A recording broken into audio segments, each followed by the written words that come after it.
Kamusta mga kamuliwat ng kabiyanan? Ari mong kataliwat nga nagapadayon sa pagpangalagad sa inyo, kalabistanan sa pagpadayon sa aton pagtuon diri sa Book of Ephesians. Sa sining aton program, Study of the Word. Gagabay nga ginashare man ini sa iban nga mga kaabyanan nimo, pinalangga sa kabuhi. Kaya tiamoy na ang aton buluhaton bilang tumuloo, hindi lang silinga na baton naton ining kaluwasan, kag magkalipay kita, pero madamo kita sa mga pinalangga sa kabuhihan nga wala pa ya makaaman, no? Labi na gid sini nga mga kapanahunan nga makita ta ang mga tanda sang ginhambal sang Ginoong Kristo nga malapit na lang pagkarinya. Nakita tayo na, no? Kag ang development sina masanag na sa itong mga mata, and we do not really know kung pila pa katuig ang tiner naton sining kalibutan. Kag matuman na ining ginhambal sang Ginoo nga magkakari sa liwan. Imagine ba lang sa ginhambal ya ini dito sa mga disciples niya dito sa Mount of Olives, siguro mga AD 30 or 31 or 32, 2024 na subong samtang gina-record ta ini. So mga sobra na sa mga 2,000 katuig ini nga panag-on sang church o kun sang bugay. Gani ari na kita sa uli mga tinion mga kabyanan, kag dapat tagaan tigid diya sang atensyon ang kinahanglanon sang aton kalag. Kag labi na gid sa imo abyan nga kun wala pa nimo ya mahimo ang desisyon nga magdangop sa Dios paagi kay Kristo Jesus. Kung hindi ka in Christ, amo inang problema kay ang promisa sang Ginoo ya nga dapat ara lang ikaw kay Kristo Jesus. Nga nabaton mo siya, nakilala mo siya, may ara ka nga personal nga relasyon sa Dios paagi sa iya. Diri sa Book of Ephesians, ang aton diri mga natun-an, amo ini ang mga ginapahayag ni Apostol Pablo ang importansya sang ara kay Kristo Jesus. Kay kun ara ikaw sa kay Lord Jesus Christ, ang tanan nga promise sang Ginoo hindi lamang diri sa duta kundi bisan pa sa pihak nga kinabuhi, including sang aton mga inheritance, ara kay Kristo Jesus. Hindi sa iban, wala na sang iban nga pamaagi ang amay nga batunon niya ikaw, kay bisan si Lord Jesus Christ nagsiling sa John chapter 14 verse 6, no? John 14:6, I am the way, the truth, and the life. No man can come to the Father but by me. So klaro ang claim sa aton Ginoong Kristo, kung tuuhan mo man ini kung hindi, pero to delikado kung patihan mo ang imo pamaagi. Kung magpati ka sa imo reliyon, magpati ka sa mga manugwali, o kung sa mga nag-claim nga mga propita, and yet si Lord Jesus Christ hambal nga siya ya ang dalan, ang kamaturan, ang kabuhi. Amo ni siya ang Kristo nga ginapahayag ni Apostol Pablo sa aton tanan, paagi diri sa pagtuon naton sa Book of Ephesians. Gani right now, ari na kita sa part 3 sang Book of Ephesians. Magatuon kita from verse 10 actually, no? Nabutang ko na verse 11, pero masugod kita sa verse 10 karon, no? Kaya mo na nga aton na punduhan nga pagtuon actually, no, sang nagligad nga mga inadlaw kon I said kahapon, no. So ang introduction dira nauna ginhambali dira ang katuyuan sang Dios sa pagluwas sa aton. So nami na yang pamangkot, no. Ano ang tuyo sang Ginoo sa aton nga ginluwas niya kita?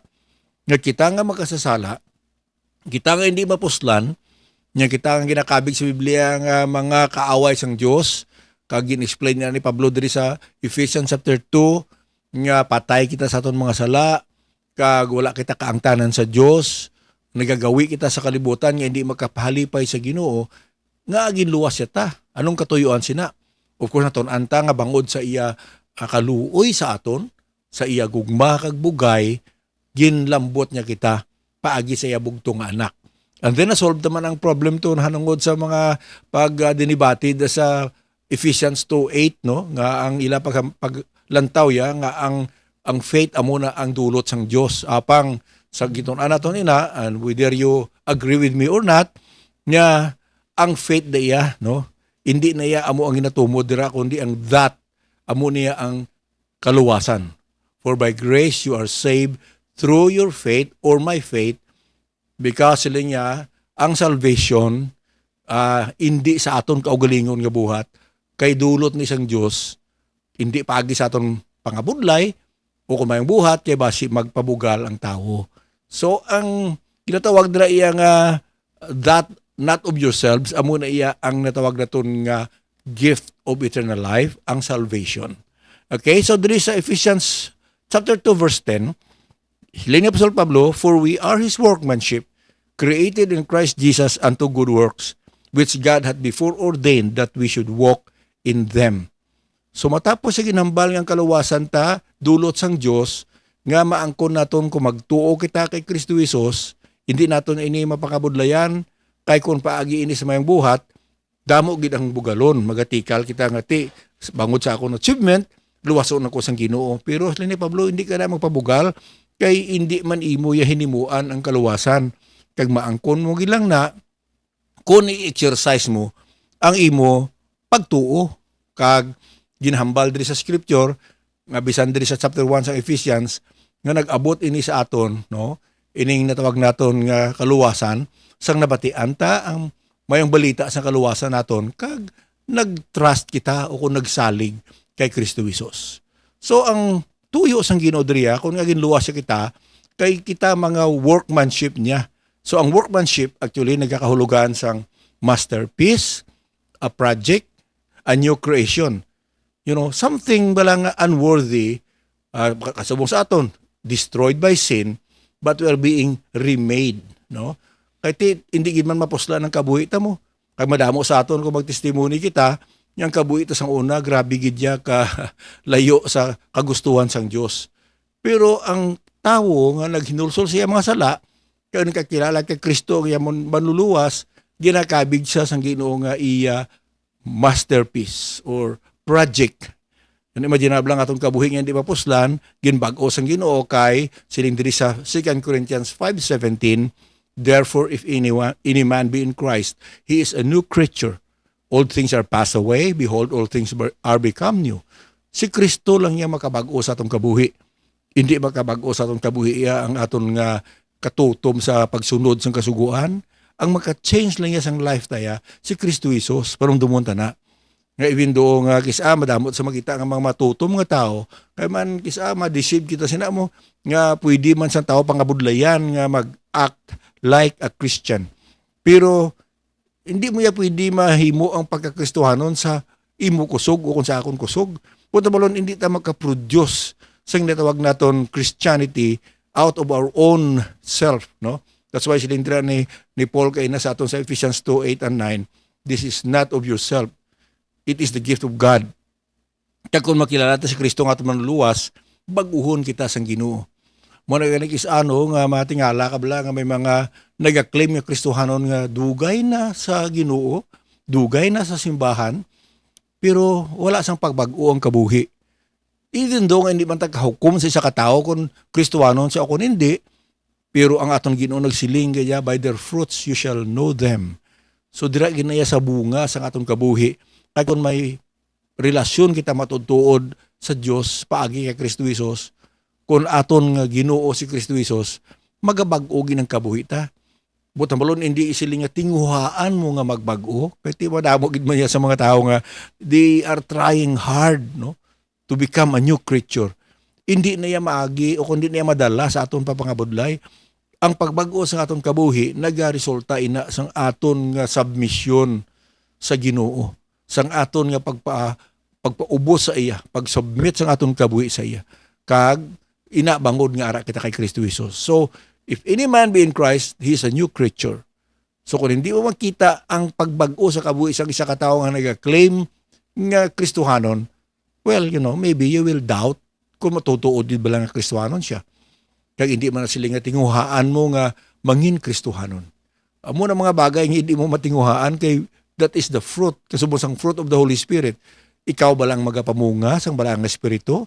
Hindi pwede magwa sa itong kabuhi inang ginhambal ni Pablo sa Galatians nga ang fruit of the Spirit is love, joy, peace, long-suffering, goodness, meekness, o against us there is no law.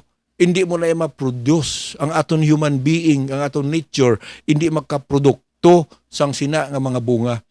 Ina nga product is a product of submission to God, to the Holy Spirit, to the control of the Holy Spirit. Kung magpaubos kita sa iya, kag magsiling kita Ginoo, aring akong kabuhi ginahalad ko sa imo, himo ako anong gusto mo sa akon. Kaya hindi na kinanglan nga may mga nila nga magligid-ligid, ikaw daw ako magbudo-budo ka. Actually, way magaling na butang sa Galatians sa nagisulat ni Pablo, ang fruit of the Spirit, ang tongues no? And even though nga iban nagatudlo nga abuna, pero ang makita mo ya sa iya kabuhi inang mga attitude nga nagbago.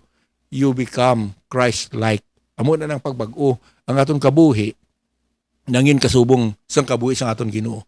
Kay dira sa Romans 8:29, siling dira, for whom he did foreknow, I believe na explain ko na ni, ang mga nakilala sang Dios for knowledge bala, he knows beforehand.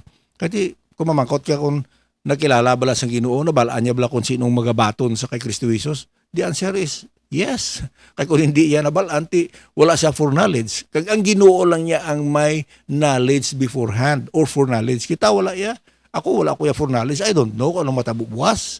I don't know kung anong matabo sa dasong nga simana, dasong nga binulan. Even though may mga plano kita, we cannot really be sure. Pero ang Ginoo ya kabalugid siya kung saan o matapos ining kalibutan, saan o kung ano ang iya plano, matabugid na kung sinong magapati sa iya, sinong magatuo sa iya, sinong magabaton sa iya bugtong anak. Ang goal sang Ginoo ya ngaging kriarya kita sa bag-ong tinuga agud nga magkumpormita sa imahin o kon sa kabuhi sang atong Jesucristo. To be a Christian is to be like Christ. Agud nga si Jesus Christ, amo ni siya ang natawag nga firstborn among many brethren.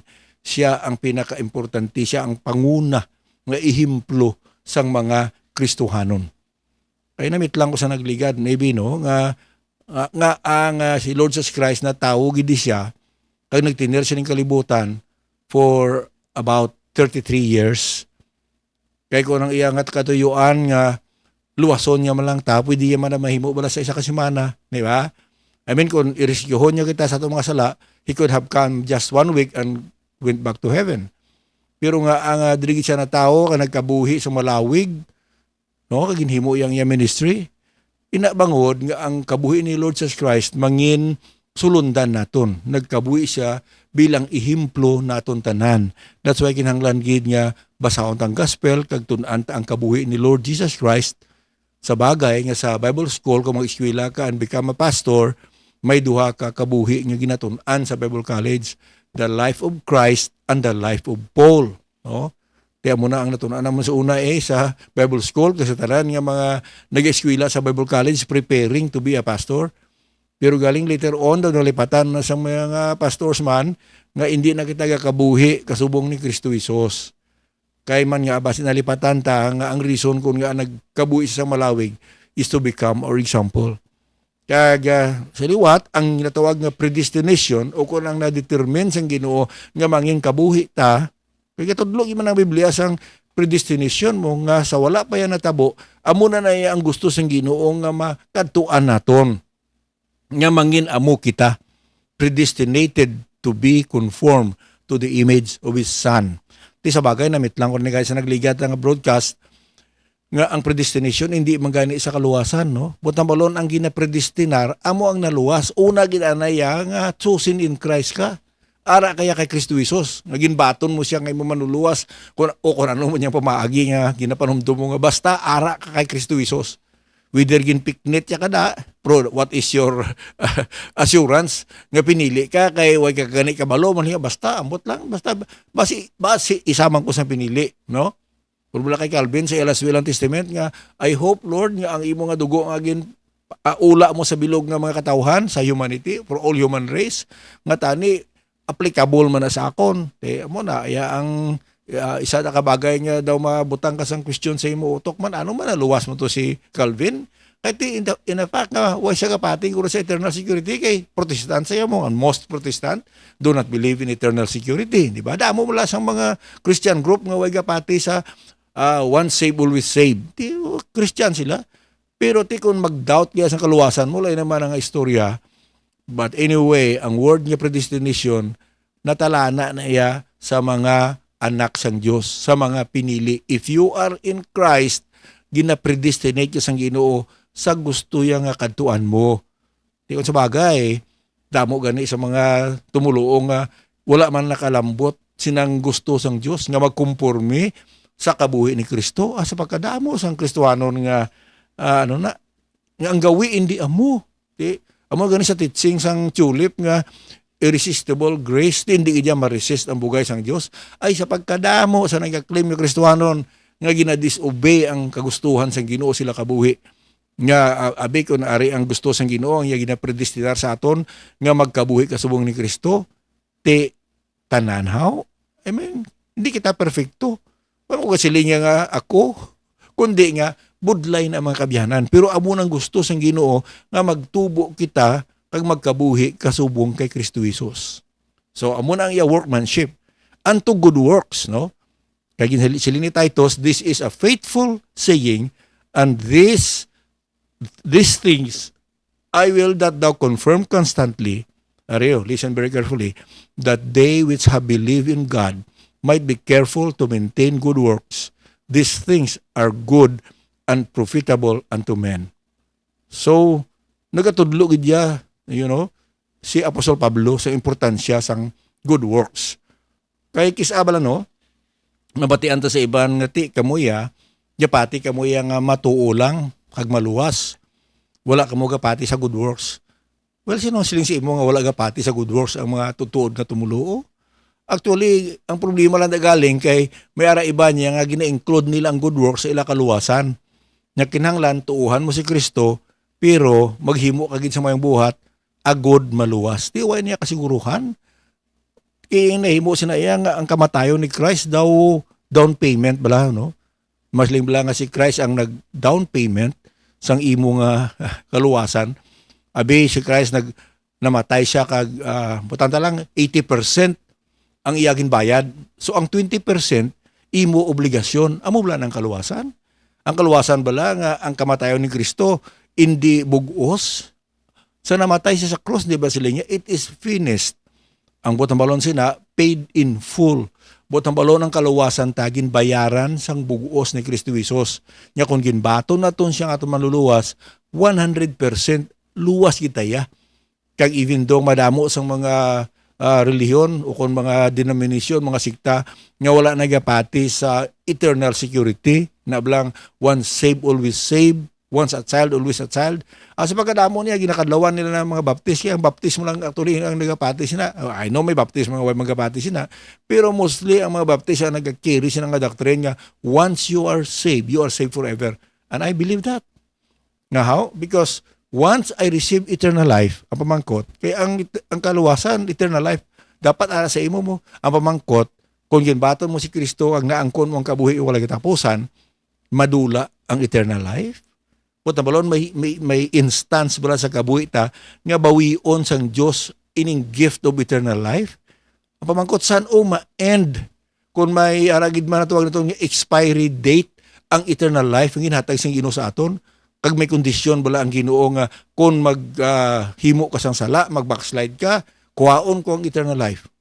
Adaway man, kaya ang eternal life ya, hindi mo na iya mabawi. Ang Ginoo ya, sang ginluwas siya kita, ang eternal life aton na iya hasta sa eternidad. Amo na ang posisyon nga hindi na iya mabalik sa Ginoo, hindi makwa. So whatever we will do, eternal life is with us. Buta mo ang aton relationship sa Ginoo is eternal. Kaya kung kung madula ining eternal life, bangon sa aton sala, ti hindi gali eternal life ang nabaton ta temporary life, kaya ang temporary may expiry mo. But eternal life will always be eternal life. Kaya mo na, hindi mo na yung pag-i-impon ang good works, kaya klaro sa gintunan dali sa Ephesians chapter 2, verse 8 and 9, nga ang nabaton naton nga kaluwasan, for by grace are ye saved, di pasting sa mo, naluwas ta, bangod sa pagtuon naton sa kay Kristo Jesus, kag siling nyo diri, that not of yourselves, ang kaluwasan, hindi imo agwalingon, dulot ina sang Dios.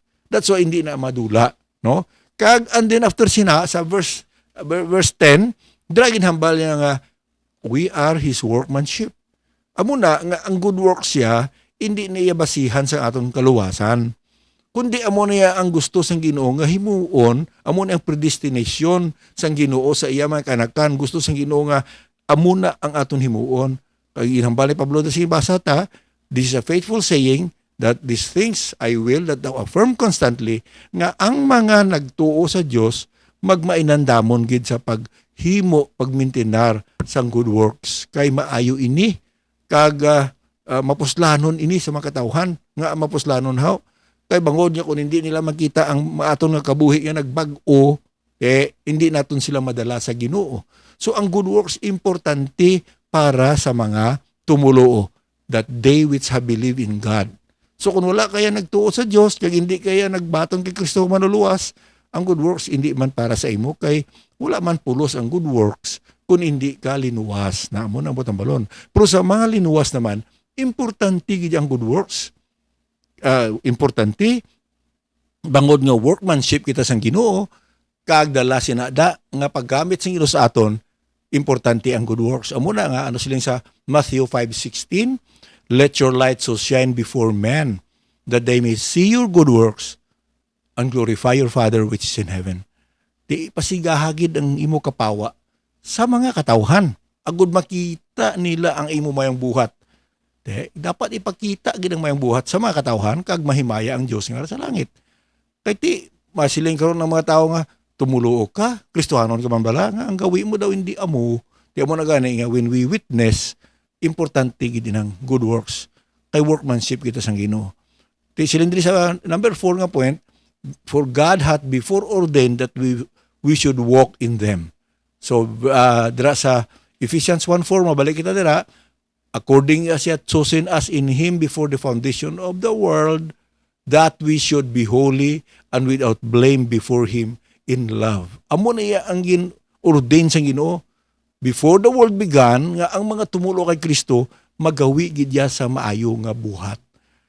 Radra sa verse Ephesians 5:3 no ma-advance kita jotay, but fornication and all uncleanness or covetousness, let it not be once named among you as becometh saints. Kanining mga kasalanan nga ginahimo sang mga tawo, fornication, natawag na sexual relationship sang outside marriage, no? Ang kahigkuan nga ginahimo sa mga tao, hindi lang sa ila gawi kundi sa ilang mga baba nga nagagwa mga pamuyayaw kag hindi maayo nga pulong, no? Ang pagkamayubiton, ang mga hamkunon, nagakuvet ka sa hindi imo, that's why nagaresulta na sa sugal, sa pangawat, no? Sila ni Pablo Dre, dapat hindi na makita sa inyo, hindi mahingalanan o kung makakonek sa inyo ini nga buluhaton bilang mga santos as becometh saints. Di mo gani na bangod nga mga inanak kita sang Dios, kag-claim kita nga mga tumuluo kag mga balaan, dapat ina mga gawi likawan naton. Kag of course as human being, hindi ta na basta-basta lang nga matuman o kung ma-overcome inang mga kasalanan nga ginbutang diri kay hindi bla sa ambal ni Apostol Pablo nga bag-o kita nagtumulo amo na nga aton gawi kag sadya kay ga balik-balik kita sina nga gawi daw nagamaranhig kita sina nga gawi. Pero kung aware kita nga kita mga santos, no, mga redeemed, mga balaan, mabuligan kita paagi sa balang nga espiritu nga magkabuhi nga tadlong kay amo na ang ginordain sang Ginoo, no? Amo ni ang gusto ya matabo, amo ni ya gina-predestined nga mahimo sa katumulo. God predestined us to live a holy life and without blame. God predestined us to be like Christ. Amo niya ang gusto sang Ginoo matabo nga mangin kasubong ta sang iya bugtong anak nga si Kristo Jesus. Kaya ginaya nga mensahe para sa mga linuwas. Kaya kung wala kaya maluwas, wala kaya kang tanan sa Dios, ano man ang pulos ng good works man? Kaya hindi man japon kaluwas sa imo. So when you look at these verses kinbasa ta, ang good works importante na iya sa isa ka tawo nga ginatawag bag-ong tinuga.